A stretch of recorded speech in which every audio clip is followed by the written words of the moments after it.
तो आज हम पढ़ाने वाले हैं क्लास 10 को संस्कृत व्याकरण, काफी बेसिक से काफी नीचे से, है ना, जिससे कि आप संस्कृत को अच्छे तरीके से समझ पाएंगे।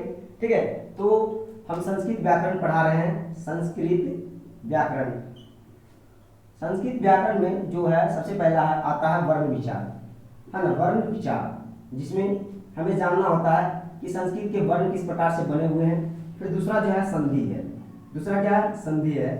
ठीक, और तीसरा जो है वो है, तीसरा हो जाता है फिर धातु। ठीक है, तीसरा जो है वो है हमारा, तीसरा हो जाता है पद प्रकरण। पद प्रकरण में जो है पढ़ना होता है हमें पद प्रकरण। पद प्रकरण में हमें 3 चीजों पढ़ना होता है। ठीक है, सबसे पहला जो है वो पढ़ना होता है विभक्ति। विभक्ति चिन्ह क्या है, विभक्ति चिन्ह क्या है, विभक्ति चिन्ह क्या है। ठीक है, उसके बाद जो हमें पढ़ना होता है वो हमें पढ़ना होता है वचन। क्या पढ़ना होता है, वचन। ठीक है, उसके बाद हमें पढ़ना होता है लिंग। ठीक है, लिंग पढ़ना होता है। सबसे ज्यादा क्वेश्चन अगर बनेंगे किसी से तो इससे क्वेश्चन बन सकते हैं, इससे क्वेश्चन बन सकते हैं। सबसे कम क्वेश्चन जो इससे बनेगा। ठीक, समझा है कि नहीं? तुम लोगों को भी समझते हुए जाना है, एकदम ध्यान से देखते हुए जाना है। ठीक, चलो उसके बाद क्या है कि ये हो गया वचन। उसके बाद दूसरा जो है शब्द रूप है। शब्द रूप, शब्द रूप एक ऐसा चीज है, शब्द रूप जो पूरे संस्कृत को, है ना, शब्द रूप, शब्द रूप जिसको हम कहते हैं धातु रूप। समझ लो कि संस्कृत व्याकरण जो क्लास 10 का संस्कृत व्याकरण है, जो बोर्ड एग्जाम में पूछा जाएगा, उसका 50% क्वेश्चन जो है यहीं से आता है, शब्द रूप से आता है। किससे आता है, तो शब्द रूप से आता है। ठीक है, किससे आता है, शब्द रूप से आता है। चलो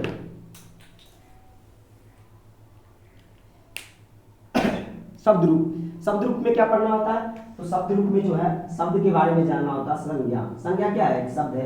उसके बाद सर्वनाम, है ना, विशेषण, ये सब पढ़ना होता है। संज्ञा, सर्वनाम हो गया, विशेषण हो गया, है ना। ठीक, संज्ञा हो गया, सर्वनाम हो गया, विशेषण हो गया, संख्यावाचक शब्द हो गए, पूर्णार्थक संख्या हो गया, है ना, संख्यावाचक शब्द, संख्यावाचक शब्द। ठीक, संख्यावाचक शब्द। और जो है तीसरा 1 2 3 4, चौथा जो है पूर्णार्थक शब्द, है ना, पूर्णार्थक शब्द। ठीक है, पूर्णार्थक शब्द। और धातु रूप में पढ़ना होता है। उसके बाद है 5वां जो है कारक है। कारक, कारक से भी, कारक जो है अनुवाद करने में महत्वपूर्ण योगदान निभाता है। ठीक, यदि आपको हिंदी से संस्कृत में करना है, अनुवाद करना है, तो कारक पढ़ना बहुत जरूरी है, बेहद जरूरी है। ठीक, कारक के बाद जो है उसके बाद आता है विशेषण। विशेषण से कोई क्वेश्चन नहीं बनते, विशेषण से ज्यादा क्वेश्चन नहीं बनते। छठा जो है वो हो गया प्रत्यय, है ना, उपसर्ग, प्रत्यय। और उसके बाद है 7वां उपसर्ग, है ना, उपसर्ग, उपसर्ग। ठीक है, हो गया शब्द रूप, जिसको और अंतिम में जो है धातु रूप दे रखा है, अंतिम में धातु रूप, है ना, धातु रूप। शब्द रूप है ना, और ये होता है धातु रूप, मिलता जुलता शब्द रूप ही धातु रूप होता है। ठीक है, लेकिन इसमें शब्दों का ज्ञान होना होता है, संज्ञा, सर्वनाम, विशेषण। संज्ञा, सर्वनाम को जानना होता है। और इसमें क्या होता है, धातु रूप, मतलब धातु का किस प्रकार से रूप चलता है संस्कृत में, है, उसके कई रूप होते हैं। ठीक, समझा कि अलग अलग कारक के लिए अलग अलग रूप होते हैं, अलग अलग वचन के लिए अलग अलग, मतलब इस धातु का जो रूप है किस प्रकार से बदलता है। कारक हो गया, लिंग हो गया, वचन हो गया, है ना, इसके आधार पर बदलते हैं। कारक हो गया, लिंग हो गया, वचन हो गया, इसके आधार पर इसके इसके जो है धातु का रूप बदलता है ना। ठीक, चलो तो क्या है धातु रूप। उसके बाद जो है सबसे ज्यादा महत्वपूर्ण है, उसके बाद लकार, है ना, लकार, लकार, लकार। ठीक, तो अभी हम देखें कि हमें संस्कृत पढ़ना है, बहुत सारा टॉपिक हो गया। अभी हमें संस्कृत पढ़ना है, तो क्या सबको पढ़ के जाना जरूरी है, जिससे कि मेरा नंबर अच्छा आ सके? तो नहीं, बिल्कुल जरूरी नहीं है। हम वर्ण विचार को इसमें से हटा सकते हैं। ठीक है, और हम बात करें तो शब्द रूप को हम हटा सकते हैं। ठीक है, और उसके बाद हम बात करें तो बाकी बात जो है और किसी को हम हटा नहीं सकते हैं, है ना। कारक को भी पढ़ना जरूरी है, लकार को भी पढ़ना जरूरी है, प्रत्यय भी, उपसर्ग भी, और धातु रूप भी पढ़ना जरूरी है। इसमें शब्द रूप को हटा दो, है ना, और वर्ण विचार को हटा दो। और पद प्रकरण तो काफी छोटा है, विभक्ति, वचन और लिंग जानना होता है इसमें, है ना। तो सबसे पहले इसको हम मिटा लेते हैं, उसके बाद हम बात करेंगे, वर्ण विचार से शुरुआत करेंगे। ठीक है, वर्ण विचार, से शुरुआत करेंगे। सबसे पहले कथा वर्ण विचार, है ना। वर्णों की जो अवधारणा है, वर्णों के प्रति जो सोच है ना। किसी भी भाषा का एक अपना लिपि होता है और अपना एक लिपि होने के बाद जो है उसके पास अपने वर्ण होते हैं, अक्षर होते हैं, लेटर होते हैं, ठीक है। तो संस्कृत के पास भी है ना हिंदी से मिलता जुलता, क्योंकि हिंदी जो है संस्कृत से ही निकला है ना। हिंदी जो है किससे निकला है, संस्कृत से निकला है। तो संस्कृत के जो वर्ण है वो हिंदी से काफी सिमिलर है, काफी मिलते जुलते हैं, ठीक है। काफी क्या है, मिलते जुलते हैं, सिमिलर है, ठीक। तो सबसे पहला है कि वर्ण किसे कहते हैं, है ना। वर्ण किसे कहते हैं, वर्ण। ये तो सबको मालूम होगा कि किसी भी भाषा को जानने के लिए हमें व्याकरण की अति आवश्यकता होती है। व्याकरण पढ़ने से क्या होता है, जो भाषा के नियम होते हैं वो आपस में बंधे हुए होते हैं, है ना। हमें मालूम होता है कि हमें क्या बोलना चाहिए, क्या नहीं बोलना चाहिए, है ना। कौन सा अनुवाद सही है, कौन सा अनुवाद गलत है, किसके कारण से, व्याकरण के कारण से, ठीक है। चलो, तो वर्ण किसे कहते हैं। वर्ण एक मूल ध्वनि है जिसका खंड या टुकड़ा नहीं कर सकते हैं, मतलब जिसका खंडन नहीं कर सकते हैं, है ना।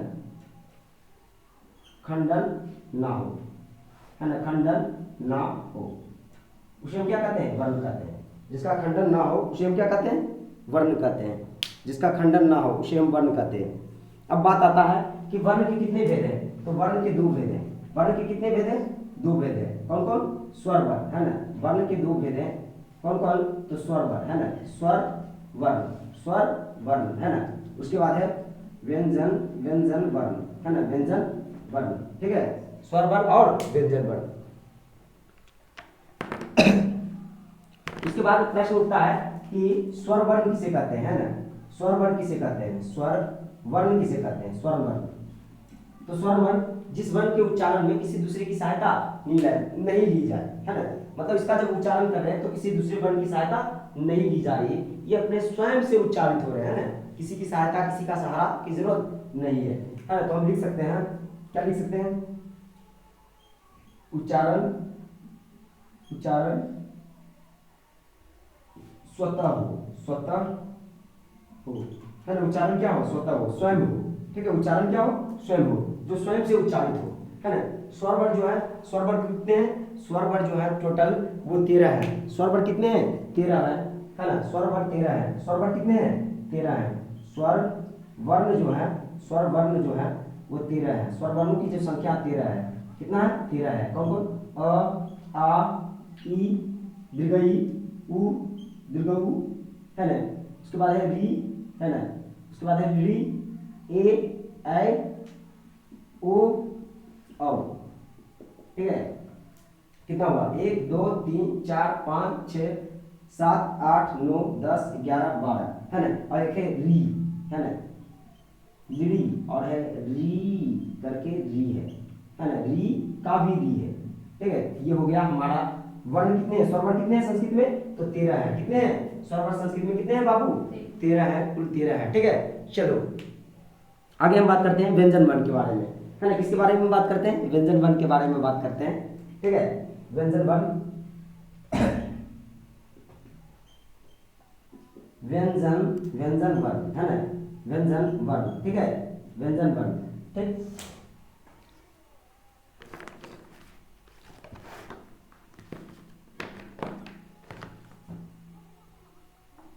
इंक नहीं है,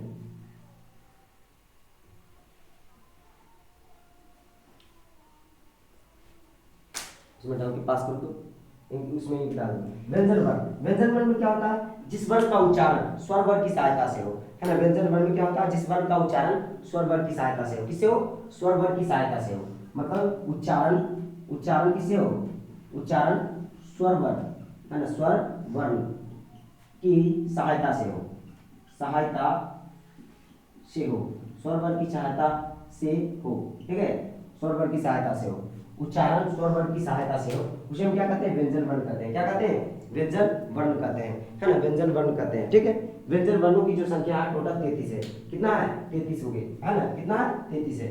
सबसे पहले कवर्ग आ जाएगा, चवर्ग, टवर्ग, तवर्ग, पवर्ग, है ना। य, र, ल, व, तालव सा, मुदन सा, दंती सा और हव, ये सब कितने हैं, 33 हो गए टोटल, है ना, व्यंजन वर्ण, है ना। अब हम बात कर लेते हैं स्वर वर्ण के भी 3 भेद होते हैं, भेद के बारे में बाद में चर्चा करेंगे, ठीक है। कहता है व्यंजन वर्णों की जो संख्या है, व्यंजन, व्यंजन वर्णों की जो संख्या है, व्यंजन वर्णों की जो संख्या है कितना है बाबू? 33 है। कितना है? 33 है। सबसे पहला कवर्ग, कवर्ग की हम बात करें, कवर्ग हो गया, कवर्ग में 5 होता है, ठीक है, काका गगा चवर्ग, ठीक है, चवर्ग। उसके बाद क्या होगा बाबू? टवर्ग, टवर्ग है ना, ठीक है, टवर्ग, टवर्ग, ठीक। और उसके बाद क्या होगा? पवर्ग। अगर हम ध्यान से देखो, ठीक है, हवाबाजी करने से नहीं होता है, पढ़ाई करने से होता है, ठीक। हवाबाजी कोई कर देगा तो इससे क्या फायदा है? कुछ फायदा नहीं है, ठीक है। तो ये हो गया कवर्ग। और जिसको हम इस कवर्ग को चवर्ग, टवर्ग, तवर्ग और पवर्ग को हम कहते हैं स्पर्श व्यंजन वर्ण, ठीक है। क्या कहते हैं? स्पर्श व्यंजन वर्ण। उसके बाद हम बात करते हैं अंतस्थ व्यंजन वर्ण। ये अंतस्थ व्यंजन वर्ण कौन कौन होते हैं बाबू? तो अंतस्थ व्यंजन वर्ण जो होते हैं य र ल व, है ना, य र ल व, है ना, अंतस्थ व्यंजन वर्ण, है ना, य र ल व, ठीक है, य र ल व होंगे, है ना। और उसके बाद हम बात करते हैं ऊष्म व्यंजन वर्ण, है ना, ऊष्म व्यंजन वर्ण, है ना। ऊष्म व्यंजन वर्ण क्या होगा? तालव सा, मूर्धन्य सा और दंडी सा, है ना, ये सब हो जाएंगे, ठीक है। तो कुल कितना हो गया? 33 और बचे 25 और 25 और इधर कितना होगा? 4, कितना होगा बाबू? 29 और 29 और 3 जोड़ देंगे कितना होगा? हाँ छूट गया ना, तालव सा, मूर्धन्य सा, दंडी सा और हाँ ना। चलो हो गया ना 33। कितने हैं व्यंजन वर्ण कुल? कितने हैं संस्कृत में? तो 33 है व्यंजन वर्ण टोटल, ठीक है। चलो ठीक है, आगे बढ़ते हैं। इसको हम कहते हैं, इसको हम कहते हैं अंतस्थ अधि, इसको हम कहते हैं स्पर्श व्यंजन वर्ण, सॉरी, इसको हम कहते हैं स्पर्श व्यंजन वर्ण। जगह नहीं है तो यहाँ लिख देते हैं। क्या इसको हम कहते हैं? स्पर्श व्यंजन वर्ण, स्पर्श व्यंजन वर्ण, ठीक है। अब यहाँ क्या छूट गया, है ना, स्वर वर्ग के 3 भेद होते हैं। कितने भेद होते हैं? स्वर वर्ग के 3 भेद होते हैं। कौन कौन? तो ह्रस्व स्वर, है ना, ह्रस्व स्वर, फिर दूसरा बाबू दीर्घ स्वर। कौन स्वर? तो दीर्घ स्वर, ठीक है। फिर क्या है बाबू? पल्लुत, पल्लुत स्वर, है ना, पल्लुत स्वर, ठीक है। ह्रस्व स्वर, दीर्घ स्वर, पल्लुत स्वर, है ना, ह्रस्व स्वर, दीर्घ स्वर और पल्लुत स्वर, ठीक।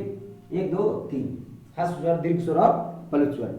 स्वर कितने अधिक? स्वर वर्ण कितने होते हैं? 3 होते हैं, ह्रस्व स्वर, दीर्घ स्वर और पल्लुत स्वर होते हैं। ह्रस्व स्वर किसे कहते हैं? जिसमें एक मात्रा का समय लगे, है ना, जिसमें कितने मात्रा का समय लगे? 1 मात्रा का समय लगे, ठीक है।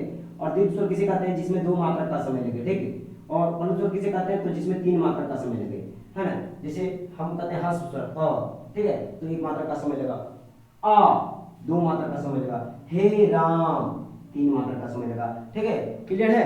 तो ह्रस्व स्वर, दीर्घ स्वर और पल्लुत स्वर, है ना। स्वर वर्ण के कितने भेद होते हैं? तो 3 भेद होते हैं। और व्यंजन वर्ण के कितने भेद होते हैं? तो व्यंजन वर्ण के जो भेद होते हैं हम लिख चुके हैं, है ना, नीचे लिख दिए हैं, ठीक, हम नीचे लिख दिए हैं। इसको थोड़ा सा मिटाते हुए चलते हैं तो सही होगा। व्यंजन वर्ण के कितने भेद होते हैं? 3 भेद होते हैं, ठीक। कथा व्यंजन वर्ण, है ना, व्यंजन वर्ण, कौन? व्यंजन वर्ण, ठीक है। व्यंजन वर्ण के 3 भेद होते हैं। कौन कौन होते हैं बाबू? कौन कौन होते हैं बताओ, कौन कौन हो जाएगा? सबसे पहला स्पर्श व्यंजन वर्ण, स्पर्श व्यंजन वर्ण, और क्या बाबू? अंतस्थ व्यंजन वर्ण, और क्या हो जाएगा? ऊष्म व्यंजन वर्ण, है ना, ऊष्म व्यंजन वर्ण, ठीक है। स्पर्श व्यंजन वर्ण, अंतस्थ व्यंजन वर्ण और ऊष्म व्यंजन वर्ण, है ना। तो ये हो गया व्यंजन वर्ण, ठीक। अब हम बात करते हैं ह्रस्व स्वर, दीर्घ स्वर और पल्लुत स्वर किसे कहते हैं। तो ह्रस्व स्वर में कौन कौन आ जाएंगे? ह्रस्व स्वर और दीर्घ स्वर और पल्लुत स्वर। ह्रस्व स्वर कौन है? ह्रस्व स्वर कितने हैं? 5 है। ह्रस्व स्वर को कितने हैं? 5 है, ठीक है। ह्रस्व स्वर 5 है, ठीक है। ई उ ली ए, है ना, ये 5 है। कितने हैं? 5 है ना।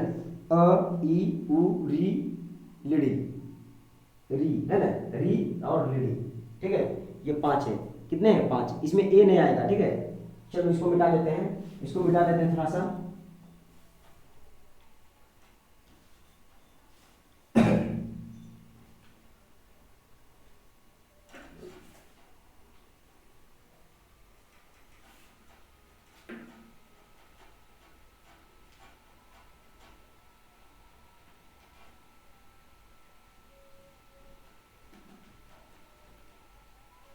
चलो आगे बढ़ते हैं।